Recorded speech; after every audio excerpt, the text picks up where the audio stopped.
Good afternoon, everyone. Today we'll be discussing some key findings from our newly released interactive report, Puerto Rico's 2020 Decennial Analysis Data Sheet Series.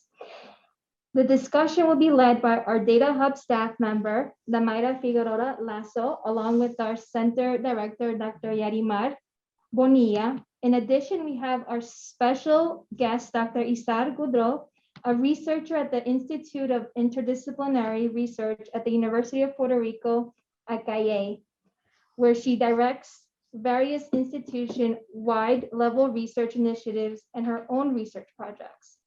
Her publications includes numerous articles exploring issues of race, racism, and identity in Puerto Rico and in the Caribbean. Before we begin our discussion, I would like to quickly guide you through our interactive report that contains visualization and web mapping tools of changes in race, ethnicity, and population at the municipal level. And our colleague here, Damayra, will give a quick overview, but I think we'll do the questions first, or? Well, sure, let's show some of the questions. And let me just say, welcome, Yarimar Bonilla here in person today, not sending messages from Puerto Rico and with my cafecito. So thank you everyone for joining us. And the goal of these cafecitos are to have conversations and to talk about our data reports, but also talk about what's behind those numbers and for you to meet the people who make those numbers. And we're so happy to have special guests like Isar coming in to help us give more context to our analysis. So we'll start with some of the questions that we're going to focus on today. So we have our event is guided by the 3 questions, and we will open the discussion to you, our audience, after each question is discussed by our speakers. So the first question is, what is driving Puerto Rico's identity shift and embrace of mixed race identity? The second one is, how has this been impacted by changes in the ways the census organizes and codes its information? And lastly, what municipalities experience the most change in terms of racial identification? So let's begin. So should we show the site? Yes. And before we go into the discussion, we're gonna give a demo of our site, and then put the link in the chat. We're gonna put the link into the chat. So this is the site for today's discussion, when we have 2 data sheet series, race, ethnicity, and population. And if you click on this first tab, here's our first data sheet. So the translation. And then if we have a translation button here, you could select, so let's choose Spanish. So these are the translation option, and it will automatically translate it for you. Bringing multilingual inclusivity to Centro. And then all of the graphics, maps that you see in our site, you're able to download the data, and it will give you a CSV file of the selected graphic. So with that, here's an example of the CSV file and the maps as well. So we have this really nice graphic right here, which Damayra is gonna explain in a little bit. This is all her work. And then for the maps, again, you're able to download the data. And if you click on any of the maps, a pop-out box should show. So, and the same thing with población, with population data sheet. So without further ado, I'm gonna switch this over to Damayra. Oh, we'll plug it in. Hello. So going back,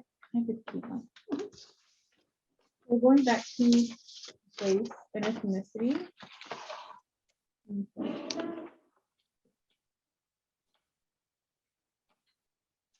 We're going to discuss today just key findings and these graphics that are on the page. So going to the first key finding, that there was a 54.8% drop in those who selected one race in Puerto Rico, from 95.8% in 2000 to 50.2% in 2020. So here we have the one race category in the graphic on figure 2. So in 2000, you can see it was 95.9% for one race, for those who identified as one race. And then in 2010, a similar number. And in 2020, that number dropped significantly to 50.3. So when you hover over the graphic, it will change. You can select 2 races, 3 races, or 4, and it'll show you. Here we also have race subcategories, where we have white alone, Black or African American alone, some other race alone, white and Black or African American, white and some other race, Black or African American, some other race, and other race categories alone in combinations.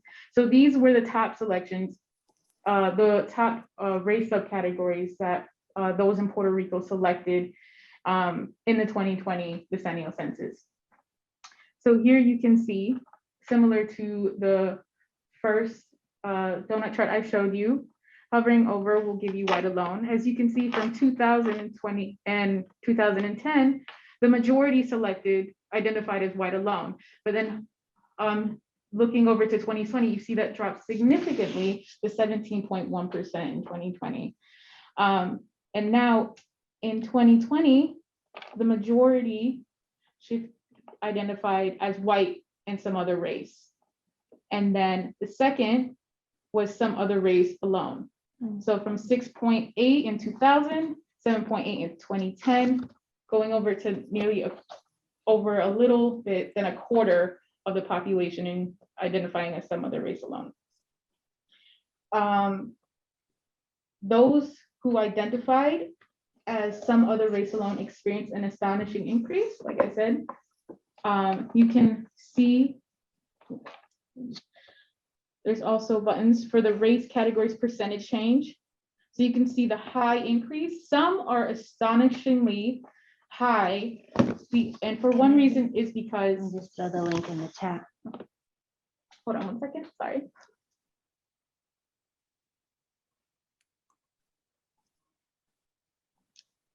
So the link that Damayra is giving the demo, we're putting that in the chat so that you could follow us. Should be there. Okay. Okay. Sorry. No. So like I was saying, for this one, you can see that 4 races is astonishingly high. One of the key reason is because those who had selected maybe 10 people had identified as having 4 races in 2000, and then maybe 200 or 250 had selected 4 races in 2020. So therefore the percentage change would be astronomical like this.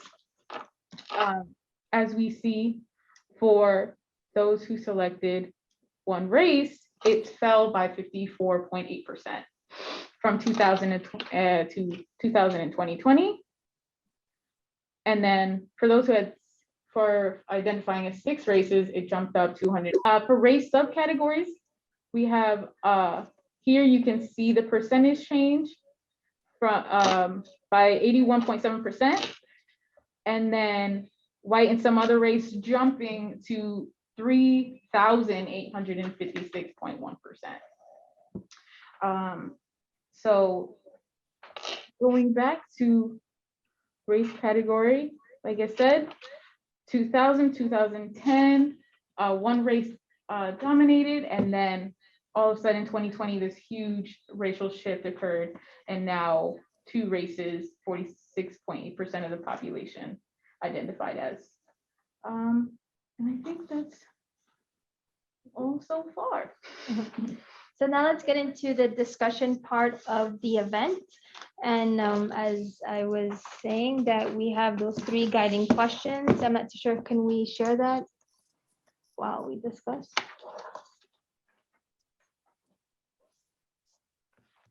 Okay. So we're gonna invite, let's see here, let me just pull up And then the link to our site where Damayra was going through the graphics and the data, that is shared in the chat box. So I'll share it as we go, but it should be there, right? So what we, The link to the. yeah, we put the link to the site on there. Okay. Yeah. So the first question that's gonna drive this event right here is, what is driving Puerto Rico's identity shift and embrace of mixed race identity? So you're gonna invite. Okay. Yeah, but we keep the site up instead of these questions? Yeah. Yeah. Okay. Isar, do you wanna jump in? Alright. Sure. We also have a question already from Deborah in the chat. That says, could this shift in census reflect the very visual ways post-Maria Puerto Ricans sense their colonial relationship to empire? And so I think that the answer is definitely yes, right? That this more awareness about the colonial relationship that we have towards the US is definitely, I think, driving some of these changes, especially the drop in the white category, and then how people are then answering after Maria, but also previous to Maria, because Yarimar Bonilla and I did a research where we Yarimar with a team of students in 2016, before Maria, she and a group of students from the University of Puerto Rico asked over 1,000 people across the island in different towns what their racial identity was. And we were already seeing before the hurricane a drop of the number of people. Only about 20% of the people we interviewed said they were white. And when they said they were white, they would say, well, I'm white, but I'm white Latino, or I'm white de aquí, ¿verdad? Blanco de Puerto Rico, o blanco hispano, blanco latino, blanco boricua. Blanco trigueño también hacían combinaciones así interesantes. But the idea is that they were definitely distinguishing themselves from North American whites. And at the same time that they were telling us this about the racial identity, 68% of the people that Yarimar interviewed with her students said that we were in fact a colony, that Puerto Rico was una colonia.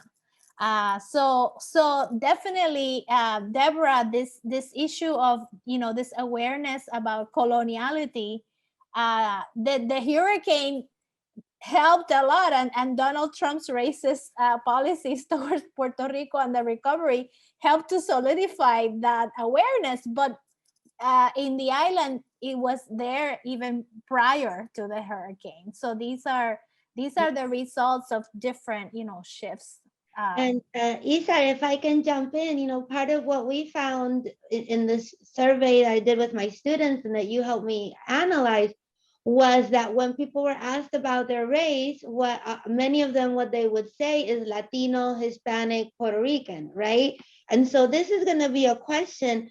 Clearly what has shifted here is, first of all, the shift from one race to two races, right? But part of the way the census is codifying this is that if people select other and then they put Latino or Hispanic, they count that as another race. So in this big donut of people, this half a donut of people who are choosing more than one race, and they are choosing either white and other or black and other, we don't know what that other is.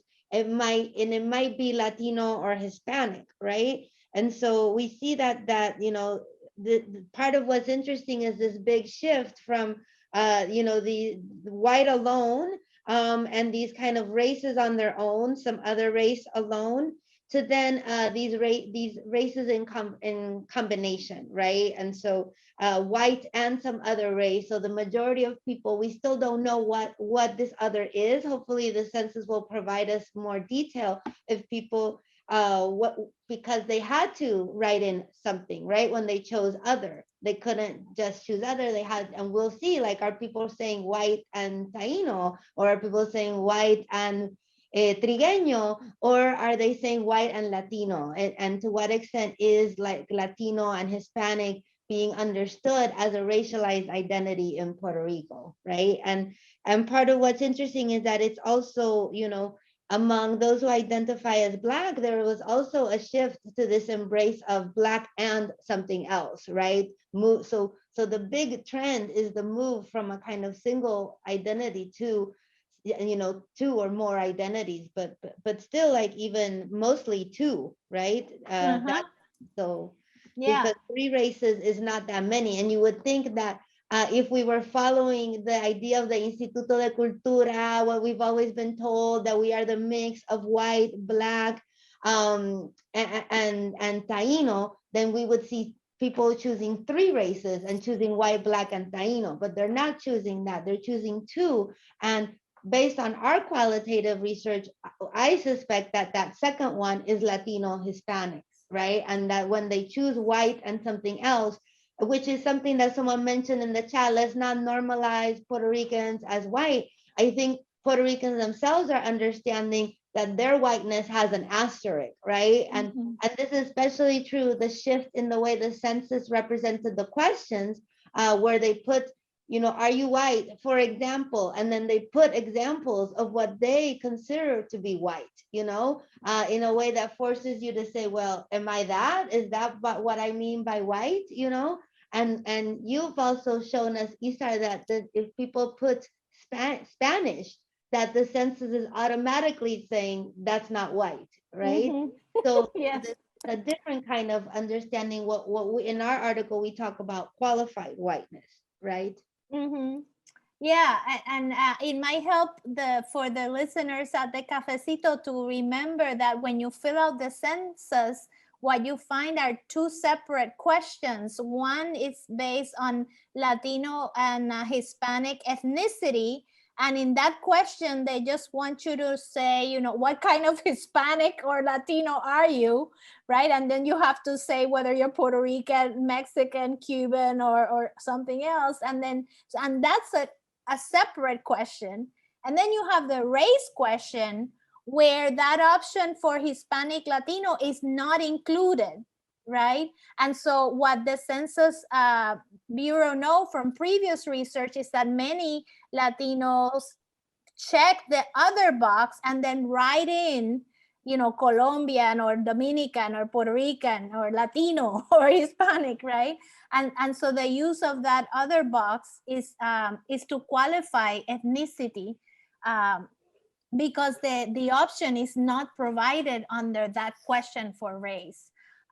So it is interesting, and I'm so glad you guys did this, to look at when people are marking more than one, which seems to be the trend, right?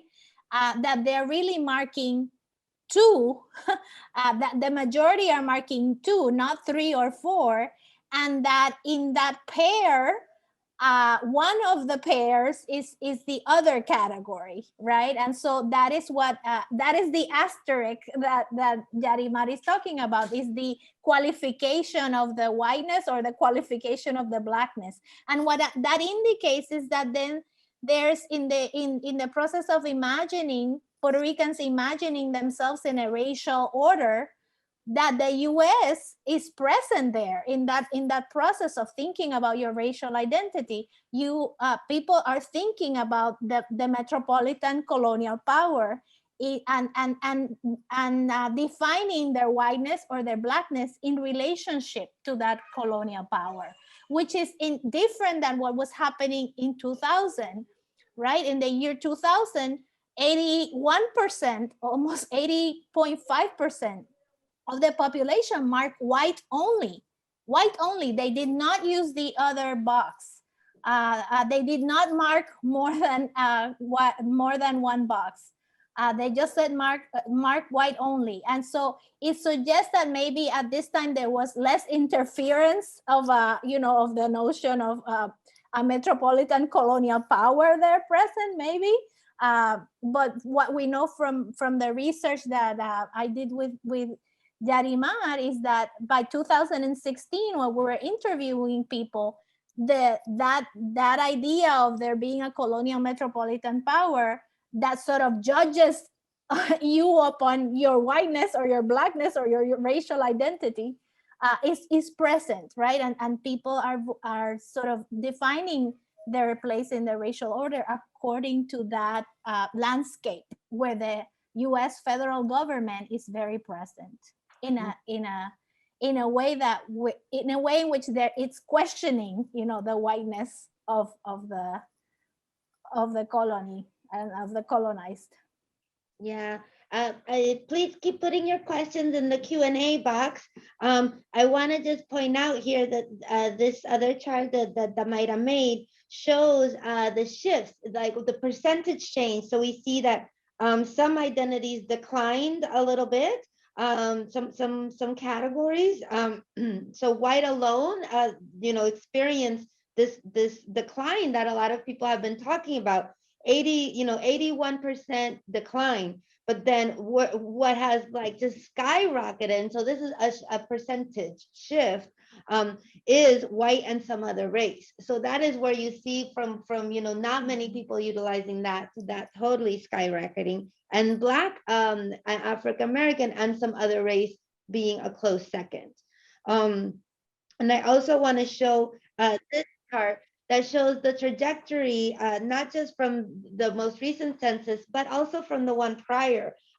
Someone asked in the Q&A, I think it was Blanca, if the participation rate and the census, and Jennifer, do you know about that? So the participation rate for the 2020 census is 36%, which is not, very high, but a lot of these, and I'll share this link. I wish I would have had my link here, but I could share this with the group, that we did see a 36% of self-response in Puerto Rico. How does that compare to usual? Do you know? So because there's been, there has been a lot of talk about this census year being particular with the pandemic. The census also has said that it changed the way it's coding things.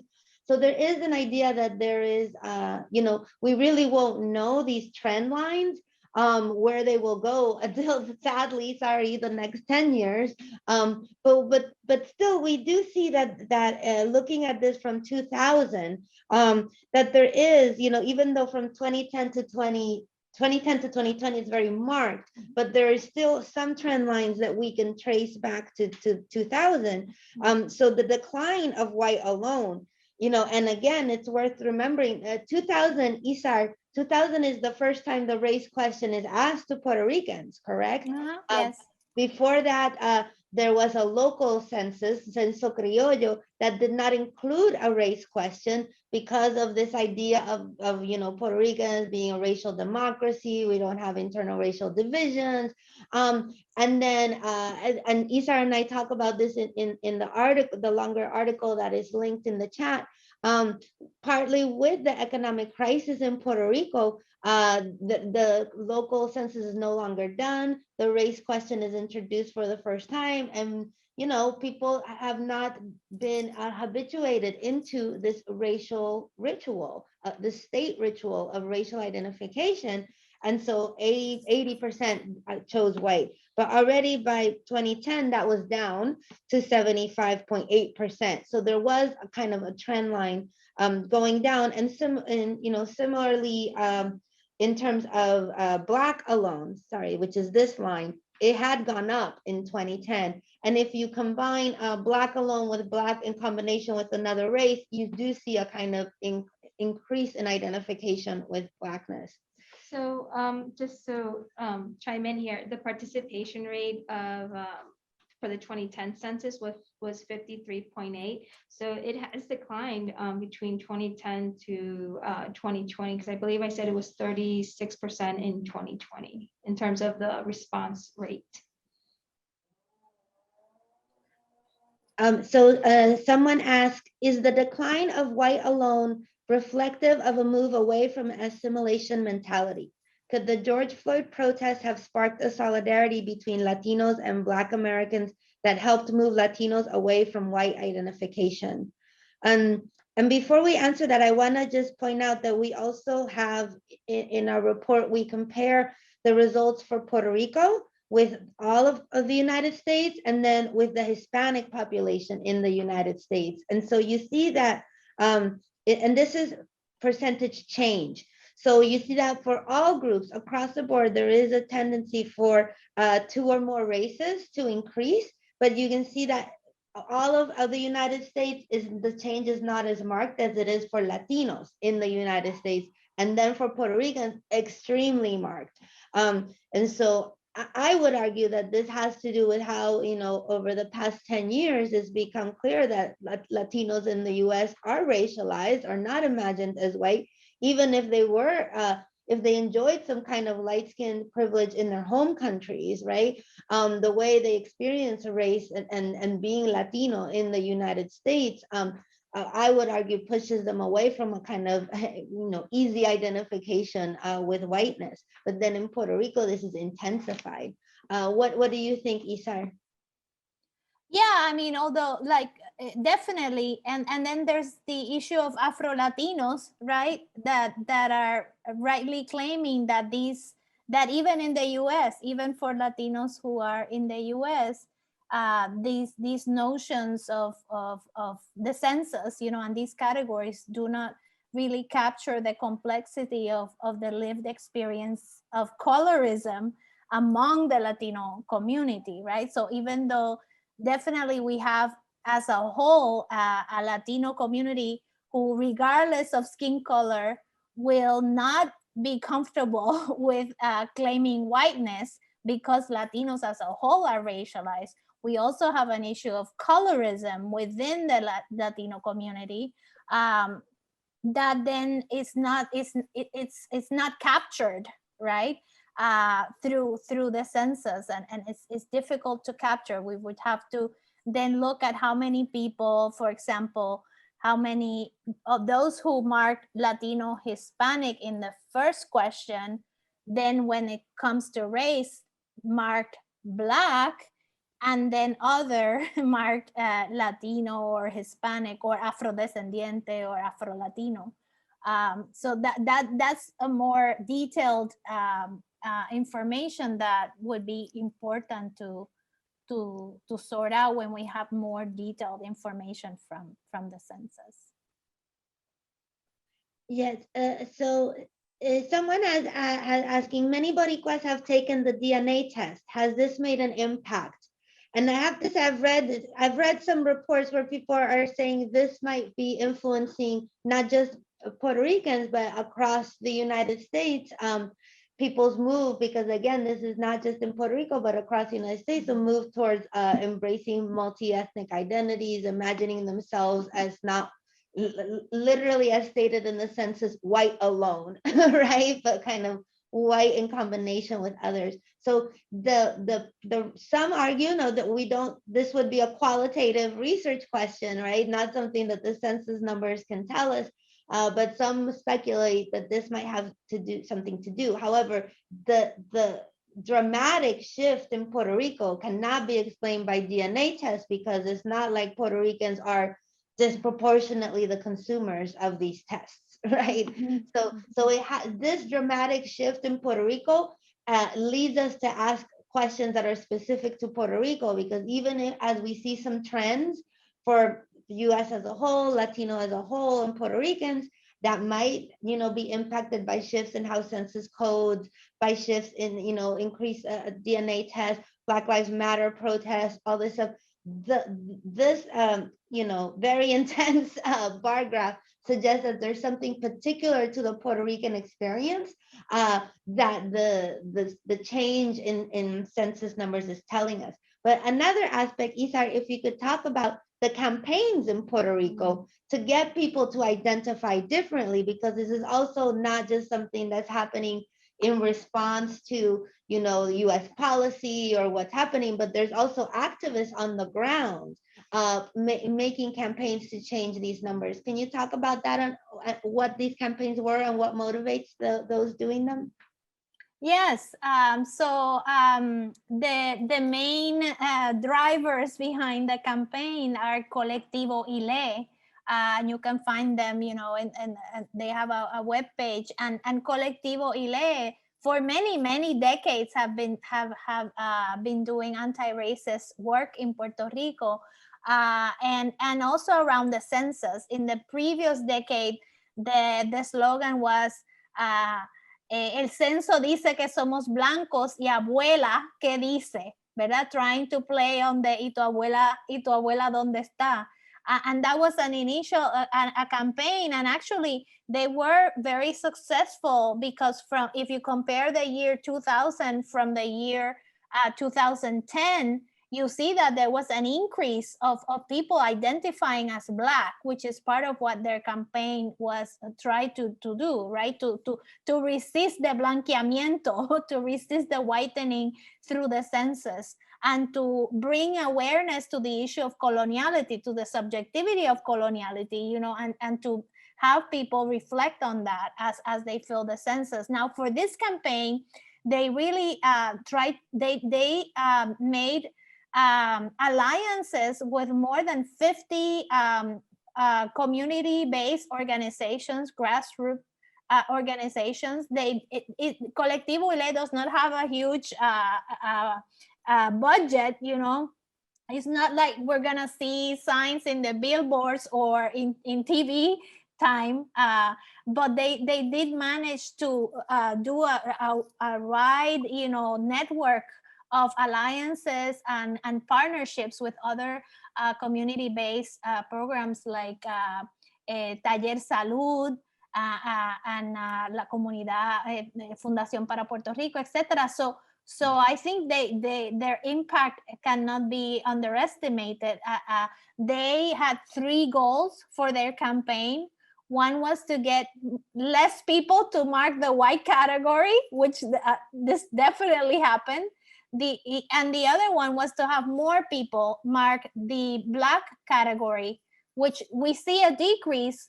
But it's important to remind people that when you look at how people were marking Black with other, so if you're afrodescendiente doesn't necessarily mean that you're only Black, right? You can claim Blackness along with, you know, some other race, which is what we see people are doing. And so when you look at the combination, which is what you guys are saying, we do see an increase. So in that sense, their objective was achieved. And then they also wanted people to mark the other category, just to send a message also to the U.S. Census Bureau that these categories are not really adequate for the Puerto Rican context, right? And I think that message is sound and clear, because if you look at how many people in Puerto Rico use the other race category, it's a huge number. About 25% used it only.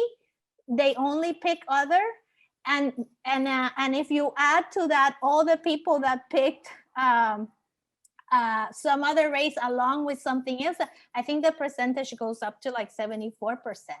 You know, so it's many people in Puerto Rico who are using that other category, and that sends a message to the census. It's telling the census, look, these categories, I mean, if you have a lot of people using the other category, it means that the categories that you have there are not capturing what you want to capture, which is, you know, to get a sense of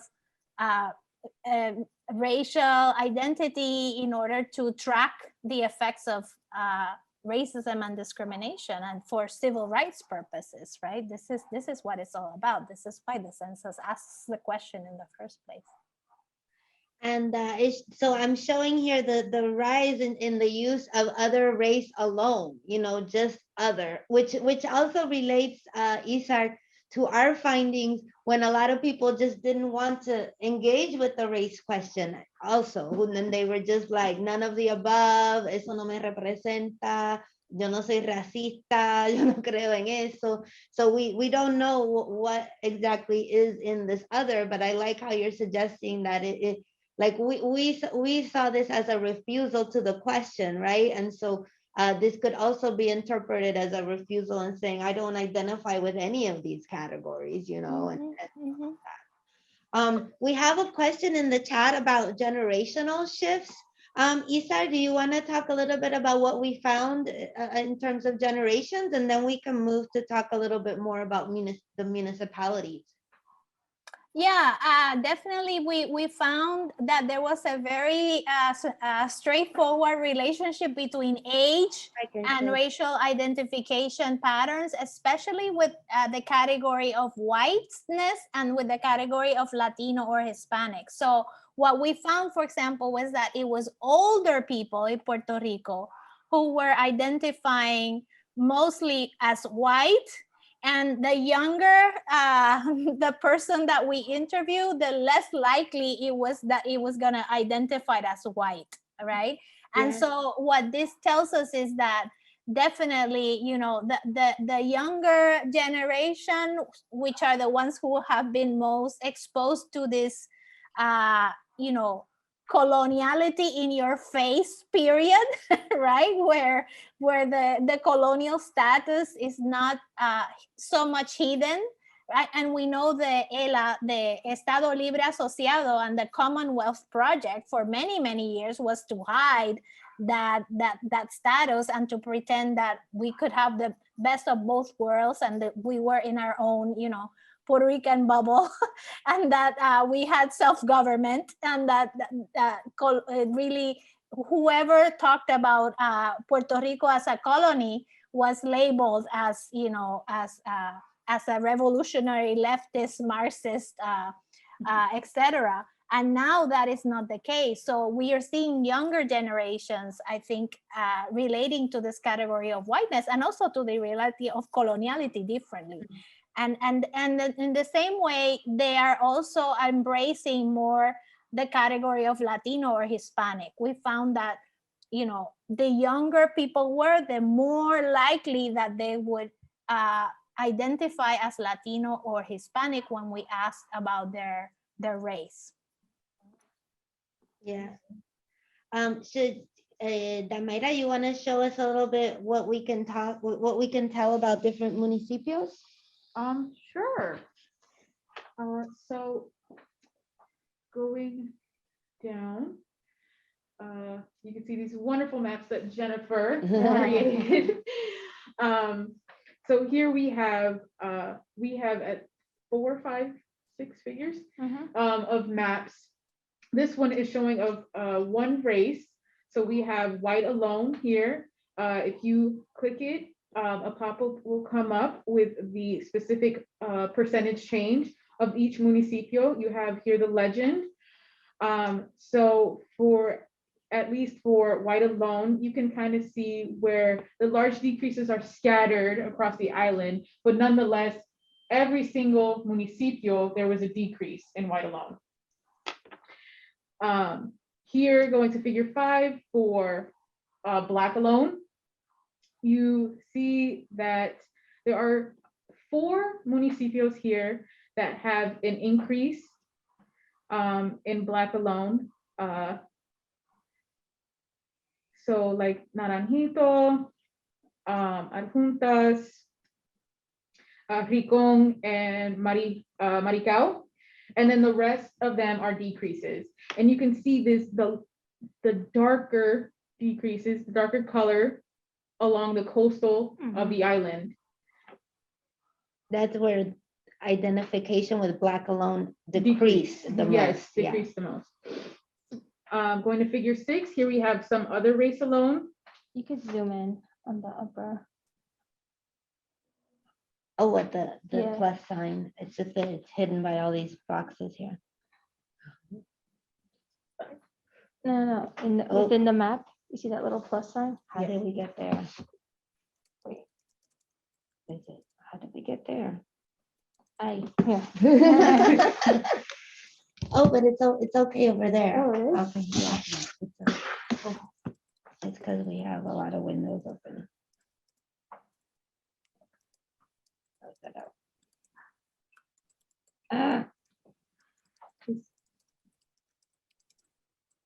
There you go. So, That There you little go. plus, yeah. So you can also enlarge it if you want to go to a certain municipio. And Treakin in the quarter. So getting back to this, in every single municipio, in all 78 municipios, there was an increase in some other race alone. The biggest increase was in adjuntas. And then second, you have Florida, and then Utuado. You can see kind of the lighter color, the 500 to 700%.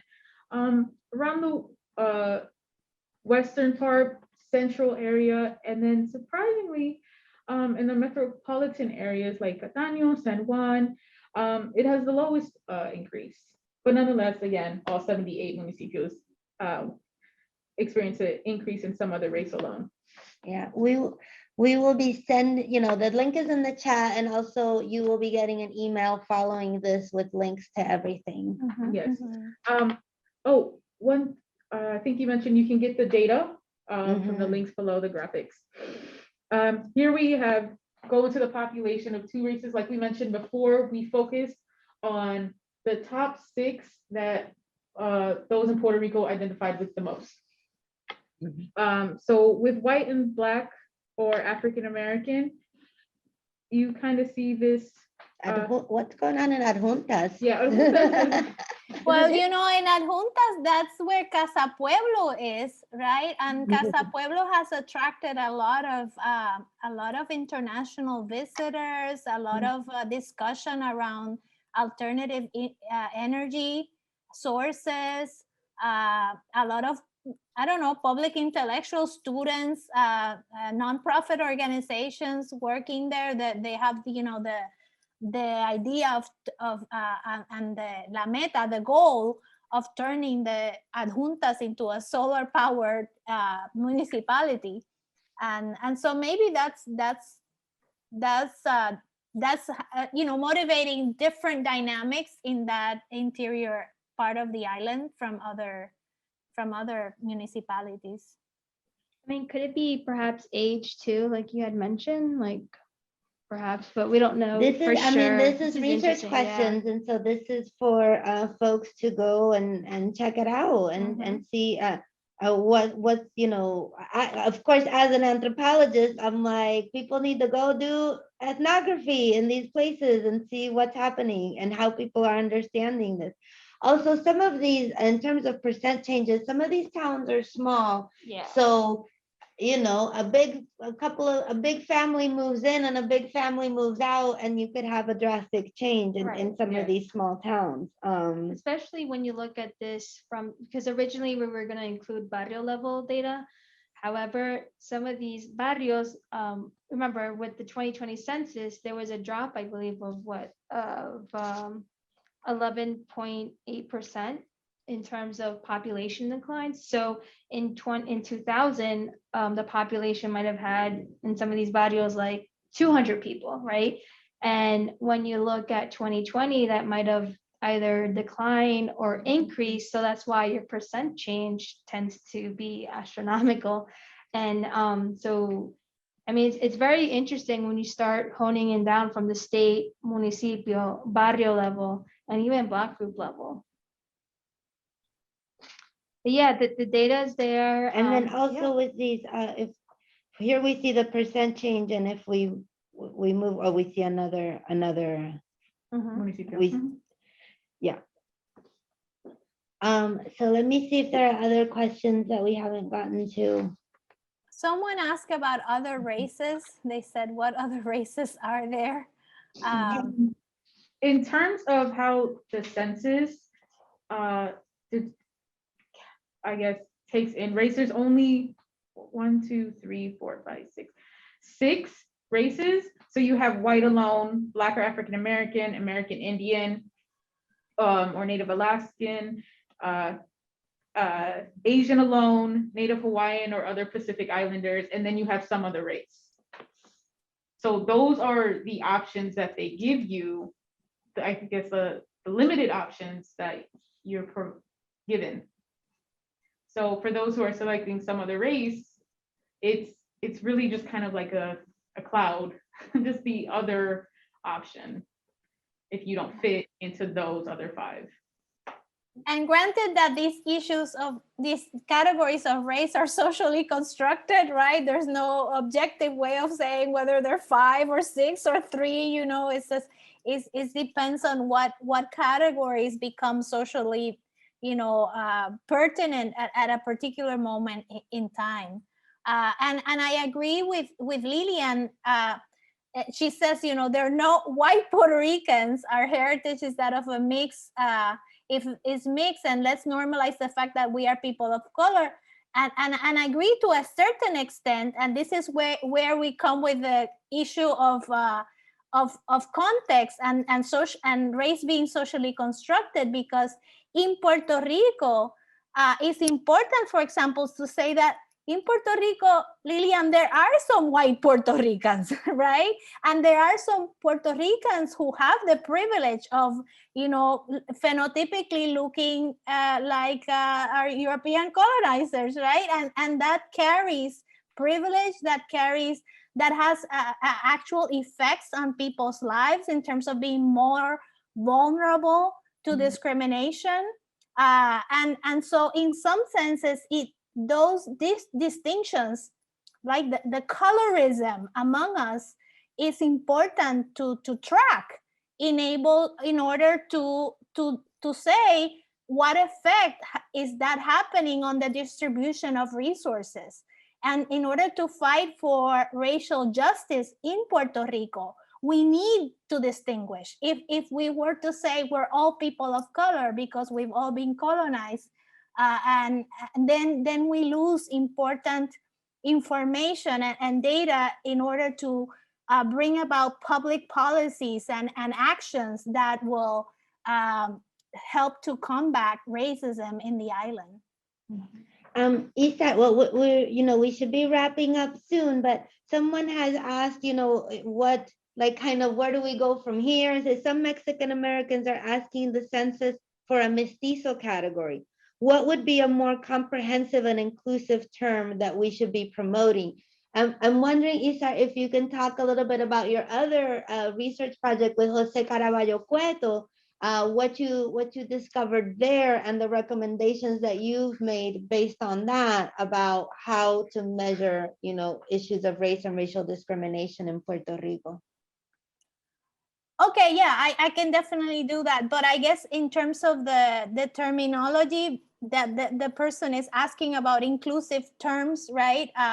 That part of the campaign of ILE was to get people to write down afrodescendiente, that I am afrodescendiente, right? And to use this term as a bridge term that can also, unite us with other Afro-descendant people across the Americas, including African Americans, right? So I think if when you're looking to increase numbers, right, through the census to then justify more public policies, so then the call of ILE, of Colectivo ILE and other activist organizations, is to rally around the concept of afrodescendiente.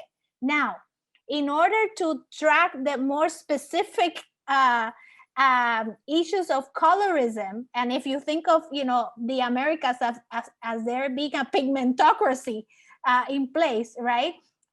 Then you need to further have more detailed information about what those afrodescendientes look like, and who is darker and who is lighter, and who is less or more exposed to discrimination. Because we can all, I'm afrodescendiente, but I'm very light skinned, I have light eyes, right? So I'm going to be less vulnerable to the effects of discrimination. So in order to track that down, what we did in the research that Yarimar is saying, is mentioning with Caraballo Cueto, was to do a very large survey, almost 6,000 people, and ask them how they would classify their skin color from a scale going 1 of being very light skinned to 6 being very dark. And of course, race cannot be reduced to skin color, but skin color is an important marker that makes people more or less vulnerable to racial discrimination. And so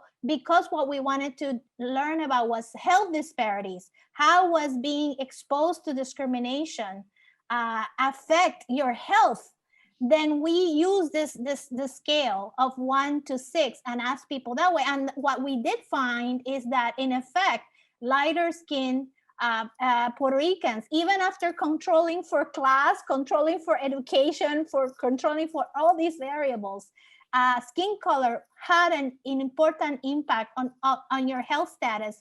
And that's because of the privileges afforded to lighter skin Puerto Ricans versus darker skinned Puerto Ricans. So this is, an alternative, and we found that it was much more efficient. We got much better results, consistent results when we use this skin color scale than when we use the census category. So there's an alternative that can be used for future research, and I would encourage people interested in tracking the effects of discrimination to apply, skin color scales in their surveys and studies. And maybe we could, at some point, convince the census to do the same. Someone asked in the chat, and this will be the last question. First, about the non-Hispanic population in Puerto Rico. So there is, I'm trying to see if I can find something here, but there is there is a number of non-Hispanic folks in Puerto Rico. Let me see if I can. So what I'm gonna show is not in our data report, but just from when I was nerding out with the with the data. I was looking at certain things having to do with this. So the population, so and the report that we've linked, it has a whole other tab that's about population decline in Puerto Rico. We haven't focused on that today because we feel like that's been covered widely in other news. So overall, the total population in Puerto Rico declined by 11.9%. But one thing that's interesting is that the non-Hispanic population in Puerto Rico only declined by 1.3%. So, and someone had asked about issues of gentrification. So, this suggests, who is being pushed out are the Hispanics, or so the Puerto Ricans, right? And these are just some screenshots that I took of this information. And so here we see not Hispanic or Latino. It's gone from 1.0% of the population in 2010 to 1.1% of the population in 2020. So not a big change, and they have declined. One can imagine for similar reasons. I don't know if Jennifer wants to say just like a few things about population, but for similar reasons to having to do with why the rest of the population is declining, migration, the difficulties of living in Puerto Rico. One thing that's interesting is these are the municipalities with the greatest number of non-Hispanic population. So Culebra is the one where you have the most non-Hispanic population. Vieques, Rincon, Dorado, Luquillo, San Juan, Guaynabo. So these are the sites of greatest gentrification, in a certain sense. I mean, gentrification is not directly tied to race, but you can be displaced by other Puerto Ricans. So and then these are the municipios that increased the greatest percent change. And interesting, Ciales had a 63% change, which again, it might be the case of this small town where a big change can be caused by a small population. So we haven't done too much with this. This is just like this is what happened in Ciales, right? So it went from 57 non-Hispanic folks to 93 non-Hispanic folks. So that suggests how what the actual numbers look like. Jennifer, do you want to just say I could just one or two things quickly- about population? So with the population, can we go back to the website? Yeah. So, I mean, just in general, we did see like an 11.9% drop of the Puerto Rico's population. And this is very historic loss, which the state has lost about 440,000 individuals in a 10-year span. So that's a big drop when we compare the 2010 and 2020 census. But also another fact that we saw very interesting is that all municipalities saw a population loss. So that was pretty interesting. But also Puerto Rico had the largest absolute population decline than any other US jurisdiction. So when we compare Puerto Rico to other states, Puerto Rico is the one that showed the highest population loss. So this is looking at through the decades, and it's very clear that you could see here between 1980, 1990, and 2000, the population was increasing, but then when we see post 2000, the population started to decline. So for context reason, we had the recession, we had post Maria. So there was a lot of demographic changes happening in terms of outmigration, perhaps lower fertility rates, etc. And also economic recession, where people were leaving for better economic opportunities outside of Puerto Rico. And if you look into the maps, we show where in terms of population change happened at the municipal level. So this is the absolute population change. So as clearly where we see higher population density, we also see a large population drop in terms of absolute numbers. We will also have here in terms of percent change, and as we can see here, we see lots of the southwest region of Puerto Rico showing population declines in terms of percent change in some coastal areas as well. Again, if you click on any of the municipalities, you could see that change as well. And here's a lovely table that Damayra put together, and you could definitely see like the raw numbers, the percent change, and all of this is available to you, and you could download it by just clicking here and get the data.